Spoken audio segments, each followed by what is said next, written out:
Oh, you're not? Where are Hang you? on. Is then On my way home, I went to after I was at the gas station when I talked to you. I went right to McDonald's and oh my god.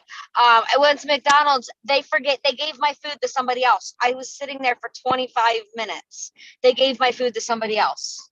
So oh I my had to wait for them to make me new food. oh Yeah.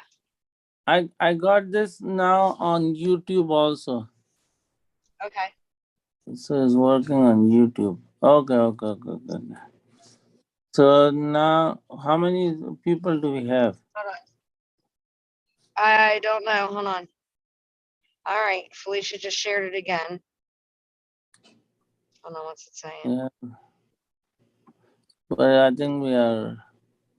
So what's the topic today?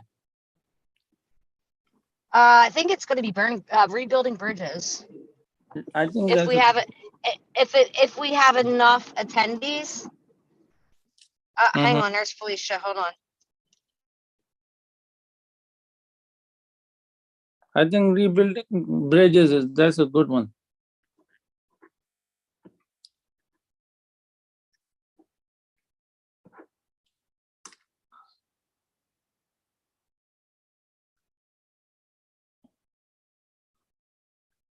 Hello?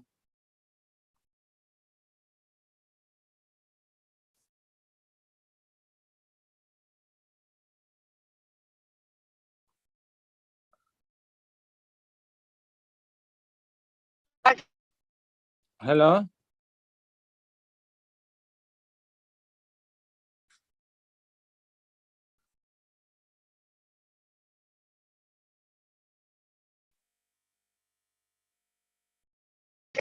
Can you hear me?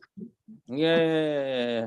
No, I can hear. The link's missing from Facebook. Tell Ali, I'm still driving. Tell Ali to get that link on Facebook right now. Okay. It's not there? No, Okay. that was Felicia calling to tell me it's not there. Link on Facebook. Is it on our website? It's on Facebook. That's where a lot of people go from, the Facebook. Okay, let me go on Facebook myself. I'll put the link. Is anybody there yet? Felicia was just trying to log on. Okay, tell her, give me 1 minute. All right. Mediversity. All right, let me go run my food into the house to my husband before he has a fit. Go. I'll be back in 2 minutes. Okay, take it on.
Yes, Ali, how are you doing?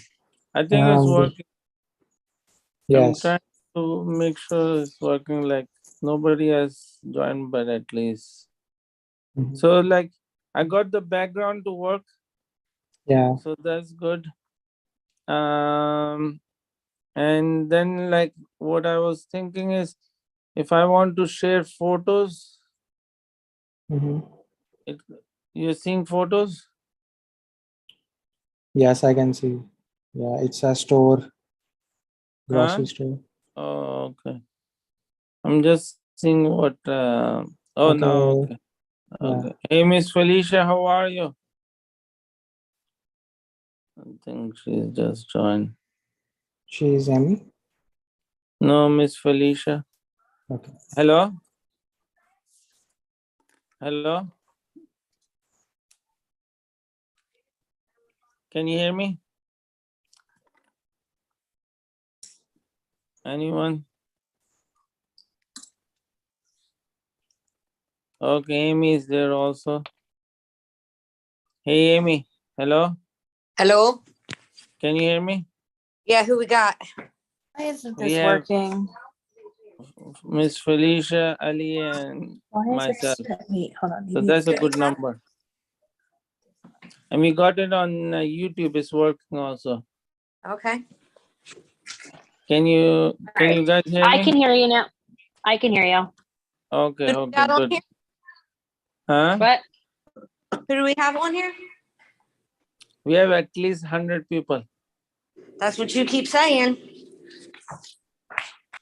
And Keep saying. and I'm on the moon. Oh, we got Ali on here too. Yeah, Yeah.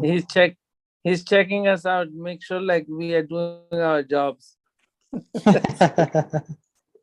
But at least like we got this started, so at least now I think Miss Felicia, we were going to talk about rebuilding bridges today. I think you need to wait and see if you have a few more people come on. I think 4 is a lot. 4 is a lot, Dr. A. Listen, if I wanted to talk to you all day long, all evening long, then I'd No, stay at work. yeah, but listen, let's start the meeting. Like whoever joins, joins. well, you Because know what the issue is though? The link is not on Facebook anymore. It's gone. it's gone. I put it in. It's gone. And Ali put I know it in. it disappeared Ali because just like let me see. I'm gonna see. Hold on. I think you just need Because to the refresh one the that page. I It's shared, broken. Or you yeah, have so to copy and paste it. Oh, I think there was 2 links. So this Yes. one is works, the other one doesn't work. oh boy. All right. So the So one, My provider to give me some Botox and some fillers. I said I need my provider to give me some Botox and some fillers because I'm getting rough. Oh my god. um, So let's talk about rebuilding bridges. Where do we start? well, rebuilding bridges is a it is a time it takes time. It's not going to happen overnight. And for the recovering addict, it's daddy will be home soon. For the recovering addict, it can be frustrating because as addicts, we want instant gratification. We want things, we just want instant gratification. So in the beginning of a recovery, we have a hard time understanding that. Then our loved ones, they're still healing from all the damage that we caused during our active addiction. And they still have like a wall up and their guard up because they're afraid that anything could trigger us and we could go backwards. So rebuilding bridges is definitely a family. What's the word I'm looking for, Aim? It's a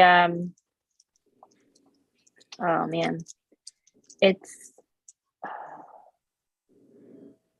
it takes a lot for both parties to rebuild bridges. So the addict has to continue to seek recovery. What? I think it also takes a lot of family understanding as well. It does, but that doesn't that comes with over time when they start seeing the addict recovering and, putting the effort into the recovery and not making excuses like they did when they used.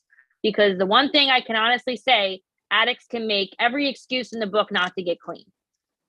So when the excuses start popping up again, that might be like a red flag for the family member. And they're like, well, are they even serious about their recovery? So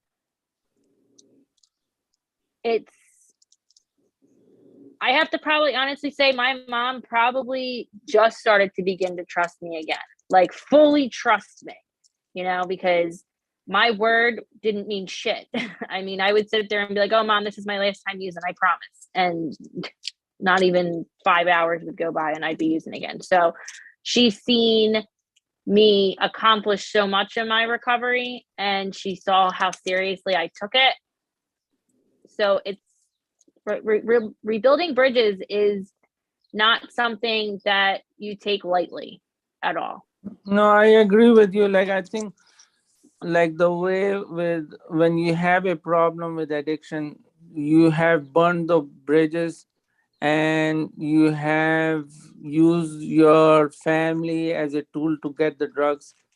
And for the family to regain that trust, for you to rebuild that bridges is critical for the recovery process also. But at the same time, like, if you have used those bridges to get the drugs in the first place, it will take time, but it depends on the person themselves and their ability to be sincere about it. I had a person came in the other day, and they're talking to me on my face and saying, well, I haven't used anything. No, no, no, not me.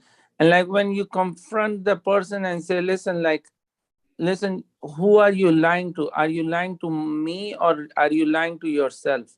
When I see that you are still have, for example, cocaine in your drug screen, when you still have continuously you use, and then you start saying, well, it might be a mistake. Well, I did buy some marijuana, and then marijuana might have been laced.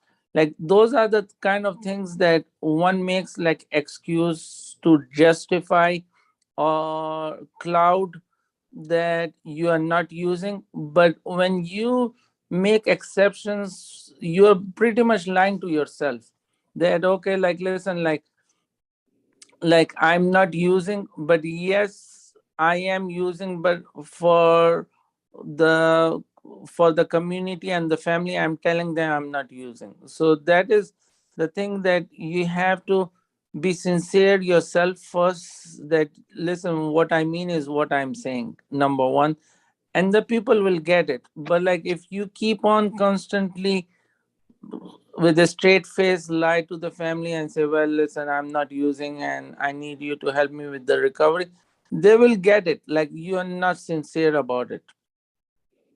I think the Am I hardest thing, right? yeah, I think the hardest thing though, too, with you being the prescriber, because you so badly want to help them, and then when we see the proof that, hey, they did have a slip up, instead of being honest about the being a slip up, they make an excuse to where it jeopardizes their recovery, because here you are, they're still on your bridge. It's when are they going to burn that bridge? Yeah. And that's very important. Like, I think, like, one of the things which I have to mention is the like, I talked to another parent the other day, and she was saying to me, well, my son is still using alcohol, and I'm not talking to them, and I'm not I threw him out of the house and the whole nine yards. But I told her, listen, like, keep your level of communication open with the family, Right. because you want to make sure, like, you have not abandoned those levels of communication. Because guess what, like, you don't want them to be in the company of the wrong people. And I told her that, listen, like keep those communications open, in case if they want to utilize you to get help, you can offer the help. And that is very important. But like, You'll always rebuild those bridges if you are willing to help. And that's where the family comes in help. Like if a family member is willing to take care of your kids, if the family members are willing to help you with the recovery process and be supportive of you, you need those assistance. But at the same time, you offer that assistance when they're ready, and you don't say, well, I'm going to offer you the help right now, here's $20. That is not the right help. Like a lot of people say, well, I can recover if you give me $1,000. I can recover if you give me $1,000 and I'm using that towards the rent. Well, that money is not going towards the rent, it's going towards the drugs. But Right. like, I think like you have to, once you have not, once you have lost that trust, then you have to take extra help to make sure that you verify that, okay, listen, if I am helping you, I'm helping you with the kid, or I'm helping you your um, with your meetings and all that. If if I see that that's where you're going to put that effort. Right.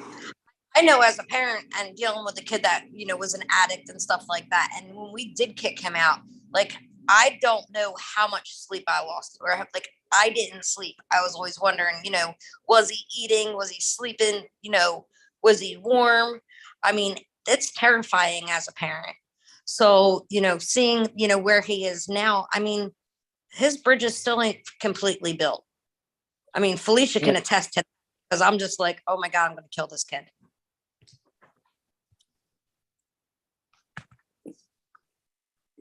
S- Felicia, you still there? Yeah, sorry, I was drinking water. Yes, I can attest to that. I mean, I burnt bridges with people and never spoke. Well, I still to this day haven't spoke to them, but I have run into them at the stores, and they see me and they'll be like, "Oh wow, you look completely different. Like, how you doing?" And like I tell them, and they're just like, "Oh well, that's awesome. That's amazing." And I know this isn't on the topic for today, but I do want to share this because I feel like it's important. So I work for Camden County Senior and Disabled Services, and part of my job is to deliver tablets. And some of the tablet deliveries I had today were in Camden. Now, Camden does not bother me. I am able to work in Camden, and I don't think about using drugs. However, today, I didn't even realize it until I put the address into my GPS, and it brought me to the street I used to cop at. And I'm driving down the street, and I'm like, this is unbelievable. I can't believe it. And I'm driving, and I look to see if they were still selling drugs out there. And it actually, the abandoned house that they used to sell drugs at, they actually boarded up.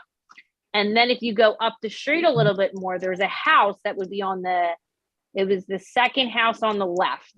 We delivered the tablet next to the house. And I was like, you have to be kidding me. Like, what are the odds that I'd be on the street today? And for a moment, I had like these flashbacks of me going there and copping and using the drugs and getting out of there as quick as possible. And I'm sitting there and I'm like, well, that was almost 3 years ago. So May 19th is my clean date. May 19th, 2019. And this year, May 19th, I'll have 3 years clean. But driving down that street today, that was something. It really was. It was not something I expected when I woke up this morning, that I'd be driving down the old street I used to cop drugs at. And you know what? People are still down that way, running the streets, and they don't belong there. They don't live there. That what they're doing. And it's just sad to see, because the generation of kids that are going down there have no idea what they're buying at all. Because I'll tell you what, even when I was buying it, it was sketchy. Today, it's like Russian roulette. You can do it one time and you'll be dead. Yeah. Right. And then like I also in my building they have mental health and addiction, and this one woman today had posted on Facebook, and I can't believe that we're actually people post this. I'd like to share this. She Mhm. put harm reduction safety tips. When using substances, follow these precautions to protect yourself and your friends. Never use alone. If you must use alone, never behind a locked door, and always use a buddy system via text call with someone you trust. If no answer, contact emergency services. Go slow. Always go slow. Test your supply for fentanyl if possible. Contact us if you need strips or training on how to use them. Always have naloxone. Get trained. Get your friends and family trained. Get a kit from any pharmacy with insurance or talk to us if that's not an option. Keep the kit somewhere visible. Never leave a friend alone. Even if they seem to be sleeping, this could be the early stages of an overdose. The Good Samaritan law is in place to protect you, even if you were using as well. I think it absolutely blows my mind that we're now posting these things about it's okay. Like if you're going to use drugs, make sure you follow this guideline, like these guidelines. Like that just completely boggles my mind. That's scary because I It's remember absolutely scary. back, when I still had, the mini U and going to different pharmacies because they were giving out the free the free Narcan, and just, making sure that, we were stocked up, just because there's so many people around us that have that problem. I know it's insane. I think like Miss Felicia, you have a great point. Like what what if you have a loved one who's using it, or what if you have a friend who's using it and you find them overdose? Are you able to like as you said, like are you what are you supposed to do at that point if you see them overdose? Do you ignore it or do you address it? And I think that is a very good point that you brought across, because the thing is a lot of people are found by their loved ones or their friends or a good Samaritan Yeah. uh, to be on the street or on the corner. As you were pointing out today, you were going to Camden and incredibly you were delivering those tablets to a house next door to where it happened. So like it is a dilemma. What do you do? Like, and that is something what police officers may be facing when they're on their rounds, or even when the good Samaritan finds them, someone who may be overdose. So it's a good question, and I think there's a debate to be done. Like I think like to what extent do you let people educate them about But the I have safety of something the to say drugs? as far as that is concerned too, because I know when I had a problem with my son the one time, I had to give him, like, a police escort out of my house because I knew he was using, I knew he was slipping up. And, the cops are very familiar with him. And when he came in, because he made a threat, it's always that thing, oh, I'm going to kill myself. I'm going to kill myself. He's been saying that since he's been 14 years old. All right, well, I'm going to make sure you get a ride right up to crisis. So when, the cop came in and everything, and I was like, I feel like he's on something. And the cop turned around, because the cops are only allowed to say so much too. They're not allowed to, tell you charges and stuff like that, regardless. But, the cop actually made a point to look at the EMS and said, to the EMS that he's had the Narcan my son twice before. So hearing that and not realizing how bad of an addiction that he had, it's just like, it's mind blowing. It's absolutely mind blowing, because everybody thinks, that, not that they think that drug addicts are scumbags. They think that, they're people that, have no lives, have no drugs. They come from broken families. That's far from the truth, because I think the bigger communities they live in, the more money, the better drugs that they get. And then they just start playing and they start playing.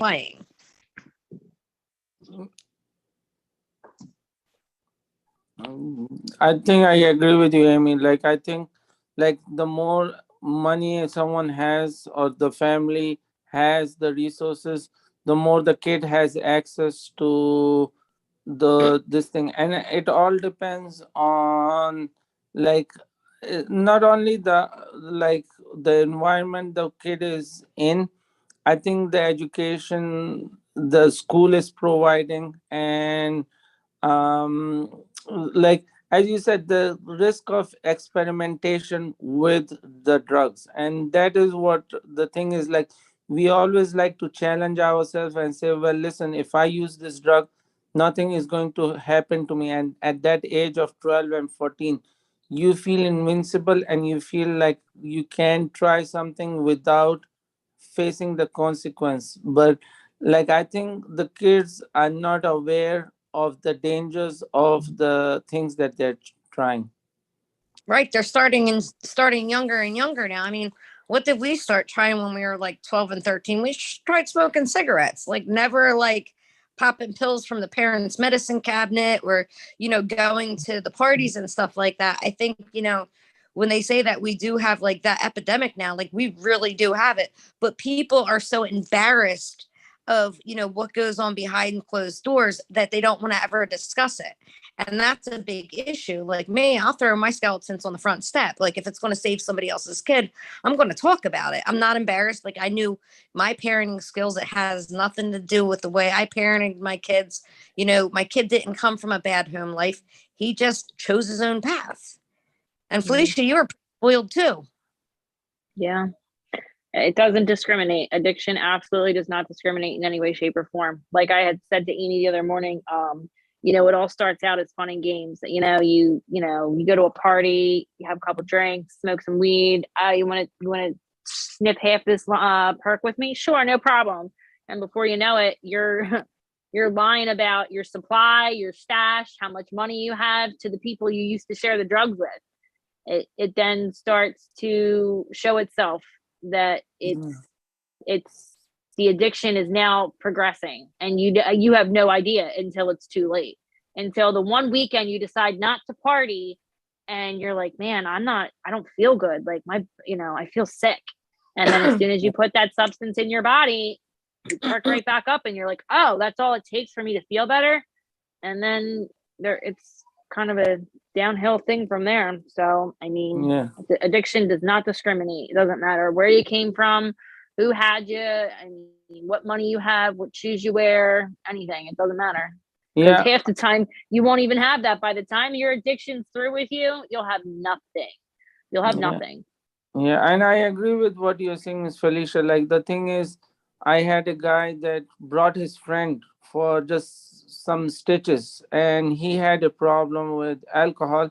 And guess what? Like, he has been saying this to me for the last year or so, that I'm going to stop drinking.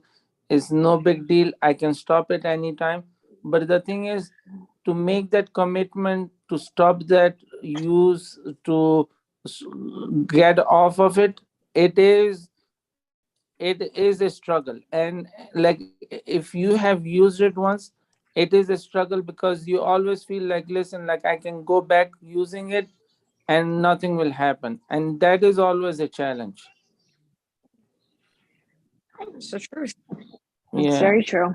And but I think, like, having these meetings, talking about it, saying how you can, what are the signs of rebuilding those family ties, when do you rebuild those ties, and how do you leave those communications open? We'll have That to is have also, a lot of people have to have some tough love though, because I just remember with Felicia's recovery, and I didn't care what time she called me. She could call me any time of the night, and so many times during her recovery, I would get a phone call that this one passed away, or she got a phone call and this one passed away and that one passed away. Felicia, what did I say to you?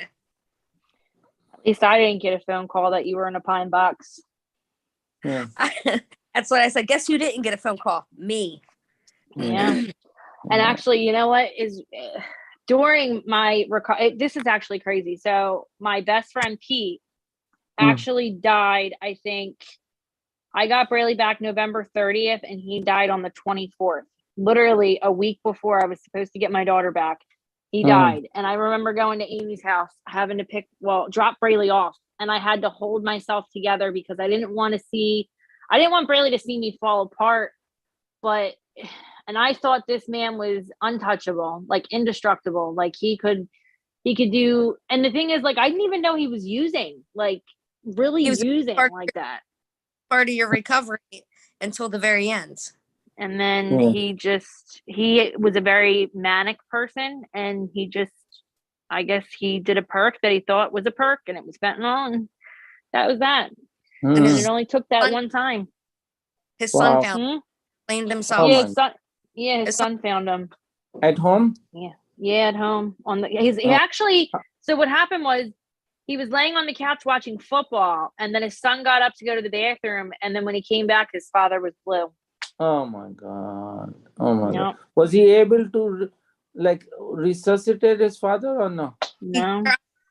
He Pete was tried. a very big man. He was a very, very Okay. big man. He was a very big Yeah. man. But yeah, to this day, I mean, his wife is still like trying to. I would like for her, I think people also for this meeting, people that have lost loved ones could join this meeting as well Yeah. and benefit from it. I agree. And I- even not even just loved ones and pay, like, we do, like, more and more I see, like, when we have patients come in, and whether, Dr. A is doing Botox or something, like, anybody in our office will tell you he's just got such a great personality with his patients. Like, his patients love him because he's not stuck up. He's very down to earth, and he treats all of his patients like their family or friends. So, Yeah. he'll sit there and start talking, and you got patients that are very uptight. And then when Dr. A starts talking, they just like start, pouring it out there about, experiences that they're going through with their kids and stuff like that. So, I mean, we do have a lot of patients in the office that, have the struggles with their own And- kids that really benefit from, Yeah. a lot of subjects. And I agree with you, Amy. I think these are important meetings to share those experiences, because it's with these experiences we can learn from other people's journey, and we Right. can learn how to not get into the same faults, and we can learn how to be able to help someone who is encountering that problem. So I Right. think that's where we need to keep things in perspective.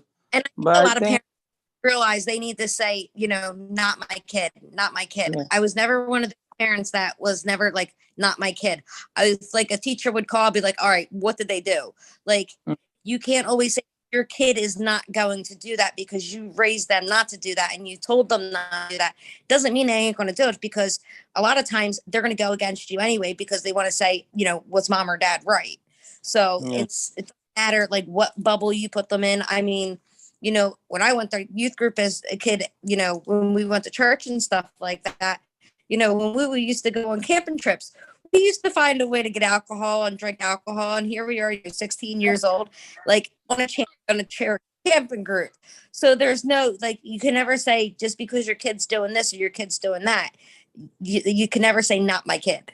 My kid Yeah. wouldn't do it. Your kid's going to try it if your kid has the opportunity. Listen, you can never say not my kid, and you can never say not me.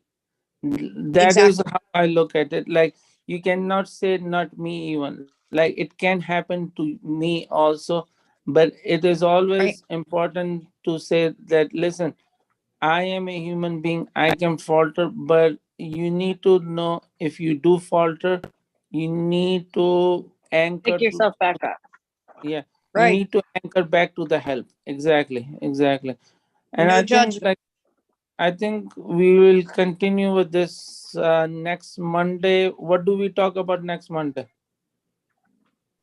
I'm gonna Felicia. ask my friend Ashley. I'm gonna Okay. ask Ashley. I do. Have her come next Monday. I am. She said that she had a meeting with her sponsor, so I can't, take her away from that. But yeah, she's really good with it. She's actually working in a recovery house Yeah. now, so she Okay. would have some great topics, and I'm sure she could also get the word out a little bit more about these meetings. Yeah, but I think with this today, it was a very good meeting, and I think It it's was. going to be on YouTube also, and we were able to save it on Facebook also. So we'll continue this. We'll keep it to half an hour, and we will have a topic every time we have these meetings. Okay. All Sounds right, great. Dr. A. Okay. Thank you, Enjoy. everyone. I appreciate it. Thank you. Thank you. Bye. Bye bye. Bye.